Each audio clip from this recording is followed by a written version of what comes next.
பிரியாணி பூரா வித்தப்படணும். மிச்சம் மீதி எதையும் தூக்கிட்டு உள்ள வந்துடக்கூடாது. எல்லாம் வித்து நல்ல லாபம் வரணும். நீதான் ஆண்டவா கூடவே இருந்து காப்பாற்றணும்.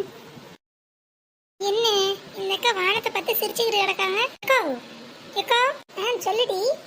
என்ன வானத்தை பார்த்து சிரிச்சுக்கிட்டு இருக்கீங்க? என்ன விஷயம்? அது ஒன்றும் இல்லடி, இன்னைக்கு பிரியாணி 2 படி கூட போட்டிருக்கோம் பார்த்தியா? அதான் மொத்த பிரியாணியை விற்று வீட்டுக்கு வெறும் கொண்டானோட வரணும்னு கடவுள்கிட்ட வேண்டிகிட்டு இருக்கேன். ஐயோ, இந்த அக்கா வேண்டதை பார்த்தா ஒட்டுமொத்த பிரியாணி தீர்ந்துடும் போலையே. நான் வேற வீட்டில் சோறு பொங்காமல் வந்துட்டேன். இப்போ வீட்டுக்கு என்ன கொடுத்து விட்றது? பேசாம பாதி பிரியாணி ஓடிட்டு இருக்கப்பயே நம்ம ஒரு டப்பாவில் எடுத்து வச்சிடணும். அப்புறம் வீட்டில் நம்ம போய் அடுப்பு பற்ற வைக்க வேண்டிய அவசியம் இல்லை. முதல்ல கடைக்குள்ளே போனோன்னே ஒரு டப்பா பார்சல் பண்ணிடணும்.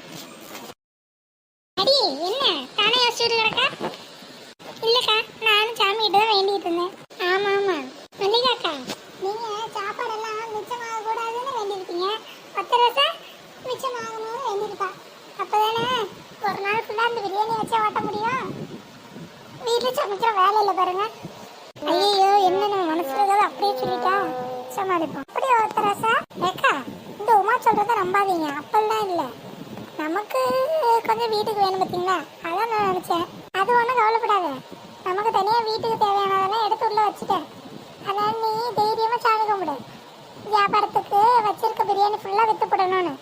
அப்போ தானே கையில் காசு நாள் நிற்கும், ஆள் கொஞ்சமாக பிரித்து எடுக்க முடியும். ஓ, அப்போ உள்ளே எடுத்து வச்சுருக்கீங்களா? ஆமாம், நான் காலையிலேயே நமக்கெல்லாம் தேவையான சாப்பாடை உள்ளே எடுத்து வச்சுட்டேன். மிச்சம்தான் கடைக்கு எடுத்துகிட்டு போகிறோம். அப்போ சரி, அப்போ நான் சொல்கிறேன் கேட்டுக்கோங்க. இன்னைக்கு பூரா சாப்பாடும் விற்று போடும். இப்போதான் 10 ரசாக்கு உசுரே வந்திருக்கு. ஏக்கா, கடைக்கு பிரியாணி எடுத்துகிட்டு போகலாமா? போகலாம். பிரியாணி, சில்லி சிக்கன் எல்லாம் ரெடி தான். அப்படியே எடுத்துகிட்டு போய் வைக்க வேண்டியதுதான் பாக்கி. டேபிள் சேர்லாம் எடுத்து போட்டாச்சா? அம்புட்டே எடுத்து போட்டாச்சுக்கா. சத்து இருங்க, நான் ஆளுங்களாம் வர ஆரம்பிச்சிட்டாங்களான்னு பார்க்க. இப்போ எல்லாத்தையும் கொண்டு போய் வச்சுருவோம், வியாபாரத்தை தொடங்கிடுவோம். சரிம்மா, நானும் அந்த தட்டை எடுத்துகிட்டு பிரியாணி எப்படி இருக்குது, வெந்துருச்சா, தம்மெல்லாம் சரியாகான்னு பார்த்துட்றேன். நீங்கள் பாருங்கள், நான் அதுக்குள்ளே என்ன நடக்குதுன்னு பார்த்துட்டு இருந்துடுறேன். ஏப்பா, இந்த கடைக்கு என்ன கூட்டிகிட்டு வந்து? ஆமாம் சார், நீங்கள் அதுக்கு முன்னாடி இந்த கடையில் சாப்பிட்டது இல்லையே. பிரியாணி சூப்பராக இருக்கும். அப்படியா? ஆமாம், புதுசாக பொம்பளையாளுகளாம் சேர்ந்து உருவாக்கின கடை தான். நான் கூட நல்லாவா இருக்கும்னு நினச்சேன். ஒரு நாள் வேறு கடை இருந்து பிரியாணி இல்லையே, நீங்கள் வந்து சாப்பிட்டு பார்த்தேன் பாருங்கள், ருசி வேறு லெவல். அதுலேருந்து இங்கே தான் வரேன். மளிகை ரொம்ப கம்மி, 70 ரூபா தான். பரவாயில்லையே, 70 ரூபாய்க்கு சிக்கன் பிரியாணி தராங்களா? பரவாயில்ல, நல்ல யோசனையாக தான் இருக்குது. சார், நானும் இங்கே ரெகுலராக வந்து சாப்பிட்டு போடுறேன். என்ன கடை திறக்கலையா? இல்லை தம்பி, திறக்கிற நேரம் தான். இந்த மாதிரி டேபிள் சேர்லாம் எடுத்து போட்டாங்க, இன்னும் செத்த நேரத்தில் திறந்துருவாங்க. ஓ சரி, இன்னொரு 1/4 மணி நேரத்தில் கடை திறந்துருவாங்க. உனக்கு எதாவது பக்கத்தில் வேலை இருந்தால் போய் முடிச்சுட்டு வந்துரு. நம்ம கடைக்கு நம்மளுக்கு முன்னாடி இத்தனை பேர் வந்திருக்காங்க. ஏதோ பேசிட்டு வேற இருக்காங்க, என்னன்னு கேட்டுட்டு போவோம். இல்லைண்ணே, நேற்று கொஞ்சம் லேட்டாக வந்தேன். சரி கும்பலாக இருக்கும், அப்புறம் சாப்பிட்டுக்கலான்னு சொல்லிட்டு போயிட்டு ஒரு 3 மணி கூட வந்தேன் பாருங்க. கடையை எடுத்து வச்சுட்டாங்க, பிரியாணிலாம் தீர்ந்து போச்சு பண்ணிட்டாங்க. அதுக்கு தான் தம்பி நானும் இன்னைக்கு நேரமே வந்து உக்காந்துட்டேன். ஏன்னா ருசி நல்லா இருக்குது, விலையும் மலிவாக இருக்குது பார்த்தியா, அதனால் சீக்கிரம் விற்று போயிடுது. நீங்கள் 2 பேரும் வாசலில் கேட்டால் எனக்கு இப்போயே நாட்டில் எச்சு விடுது. பிரியாணி அம்பட்டு டேஸ்ட்டாக இருக்கும். என்ன, நான் சும்மா விளையாட்டுக்கலான்னு சொல்லலைண்ணே, நீங்கள் வேணால் பாருங்கள். இன்றைக்கி நீங்கள் சாப்பிட்டு பார்த்துட்டு மூக்கு மேலே விரல வைப்பீங்க, அம்புட்டு ருசியாக இருக்குண்ணே. நீங்கள் இன்றைக்கி சாப்பிட்டுட்டு உங்கள் வகையில் நீங்களே சொல்லுவீங்கன்னா பாருங்கள், இன்னும் 4 பேரை கூட்டிகிட்டு வேலை வருவீங்க. உங்கள் பொண்டாட்டி பிள்ளைங்களுக்கெல்லாம் கூட வாங்கிட்டு போவீங்கன்னே, அப்படி இருக்கும். இதில் என்ன முக்கியமான விஷயம்னா, சமைக்கிறதுல இவங்க எந்த பேக்கெட் ஐட்டமும் யூஸ் பண்ணுறது இல்லை, எல்லாத்தையும் கையிலேயே அரைச்சி போடுறாங்க. அதுதான் இவங்களோட தனித்துவமே. பரவாயில்லையே, இப்படி எந்த ஹோட்டலையும் சேரது இல்லையாப்பா? ஏன்னா இவங்கெல்லாம் பொம்பளையாலாம் சேர்ந்து செய்கிறாங்களா, அதனால குழந்தைங்க, வயசானவங்க எல்லாரையும் மனசில் வச்சு தான் செய்கிறாங்க. அப்படி செஞ்சால் தானே பிள்ளைங்க வயசானவங்களாம் நல்லா சாப்பிட முடியும். நம்ம மட்டும் சாப்பிட்டா பத்தாதுலனே, நல்லதாகவும் சாப்பிட்ணும். பிடிச்சது சாப்பிட்டாலும் உடம்புக்கும் நல்லதாக இருக்கணும். பார்த்தீங்களா, தைரியமாக வீட்டில் இருக்க பிள்ளை குட்டிக்கெல்லாம் வாங்கிட்டு போங்க.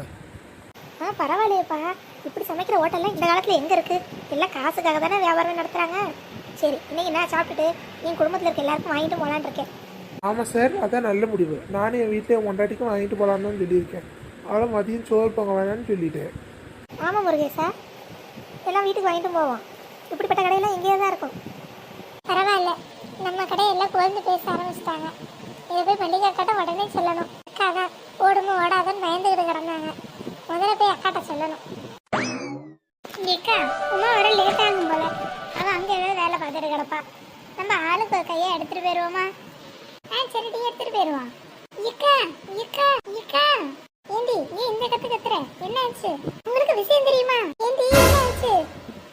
யாரும் கடைக்கு வரலையா? இக்கா அப்புறம் என்னடி? அத்தை கடை எதுவும் வாசல்ல போடக்கூடாதுன்னு சொல்லிட்டாங்களா? இல்லக்கா. ஐயோ மழை எதுவும் வருதா? இல்லையே, அதுவும் வானம் நல்லா தானே இருக்கு. ஏக்கா கொஞ்சம் பொறுமையா நான் சொல்றத கேளுங்க. சீக்கிரம் சொல்லுபடி, எனக்கு படபடன்னு வருது.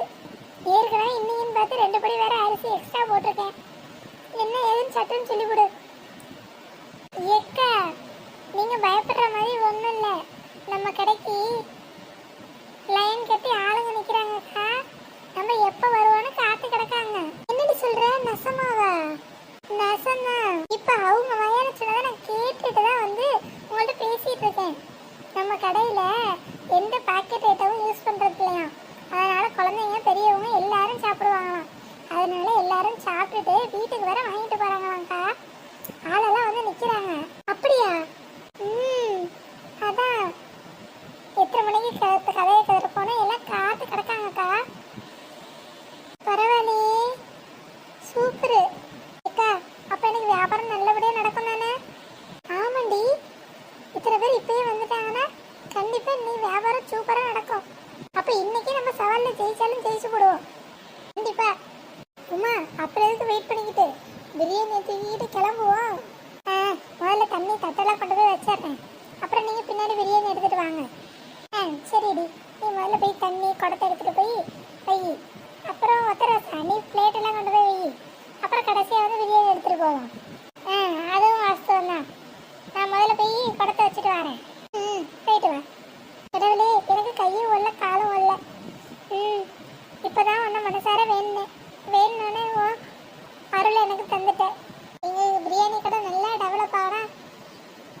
அந்த முழு பொறுப்பு ஒன்றையே சேரும். ஆண்டவா கூடவே இருந்து எங்களுக்கு நல்லபடியாக வழி நடத்துப்பா. கவலைப்படாதீங்க, எல்லாம் நம்ம மனசுக்கு நல்லதாக தான் நடக்கும். உமா சொன்ன மாதிரி இனிமேல் நம்மளை யாராலும் தோக்கடிக்க முடியாது. ஏன்னா அந்த கடவுளே நம்ம பக்கம் இருக்கான்.